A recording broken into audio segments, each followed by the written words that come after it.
Okay, we gotta pull back on the. Oh, hi everyone! Welcome once again to the Extra History of England. Zoe and I were just about to test the distances of the bow weapons David told us about in the last episode. You sure this is safe, Zoe?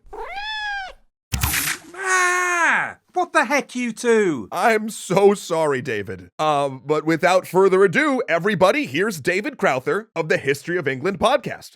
Seriously though, which one of those went farther? Oh, take it away, David!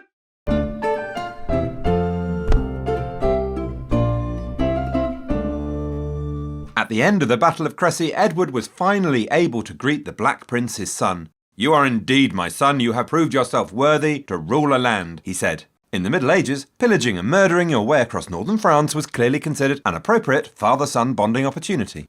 Edward marched north to besiege the impregnable coastal fortress of Calais. His captain, Walter Manny, escaped French jail and joined the fight. Edward didn't have the men to capture Paris and the French crown, but Calais was a prize worth fighting for. For month after month, Calais resisted and hoped that King Philip would come. They ran out of bread, so they ate the horses. They ran out of horses, so they ate the dogs. In desperation, they expelled 500 of the old and infirm, but in line with the rules of medieval warfare, Edward would not let them come through his lines to escape or feed them. And so there, in sight of their own families, 500 men, women and children starved to death. And then they ran out of dogs. When even the rats looked scrawny, Calais gave up hope. Now, Edward didn't want to slaughter the inhabitants of Calais, but they'd resisted his will. They'd defied him. So Edward prepared a piece of theatre. He sat waiting in a fine pavilion as 6 leading townsmen walked from the gates of Calais to beg for mercy. Gone were their fine clothes and jewellery. They were barefoot in rags with ropes round their neck. They threw themselves at Edward's feet and begged for their lives and the lives of their fellow citizens. But Edward would not be moved. All must die. But then his own queen, Philippa, threw herself at her husband's feet in tears and begged for their lives.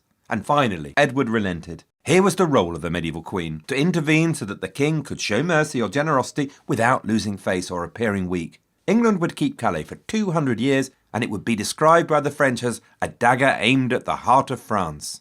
Edward went home victorious to England and proceeded to party, big time.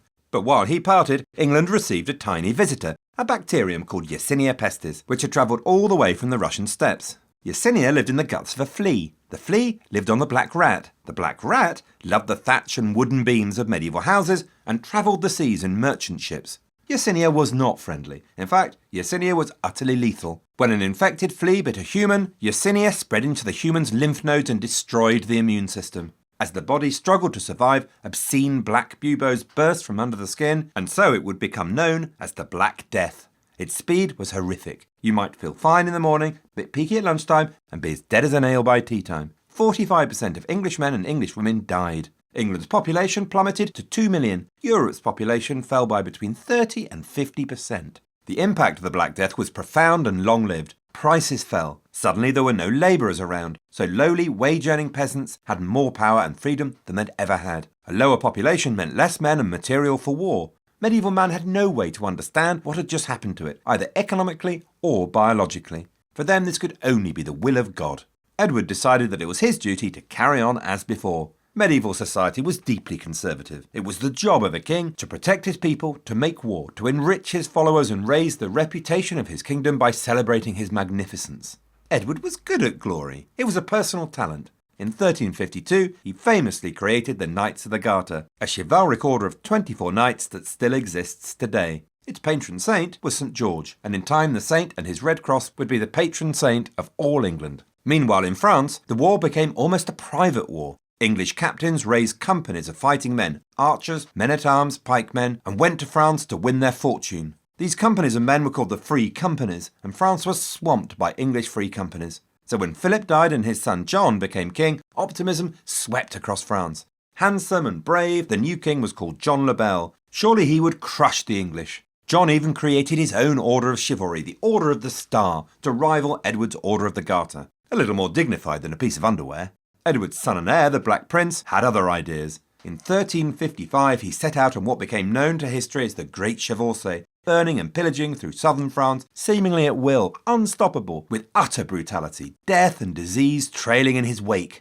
John le Bel's reputation already lay in ruins, and in the next campaigning season he would have to fight. And so in 1356, the English planned a grand campaign. Henry of Lancaster would invade from the north of France and strike south. The Black Prince and the Captal de Buch would march from Gascony northwards to meet him. But this time, King John trumped them both. He appeared with an army that dwarfed either Lancaster or the Black Prince and cut them off from each other. Now at this point, the Black Prince made like brave Sir Robin and bravely turned his tail and fled. But near the town of Poitiers, out of food, out of water, he was caught. If John had just waited, the English may have had to surrender. They were hungry, tired and thirsty, and miles from the nearest pizza delivery area.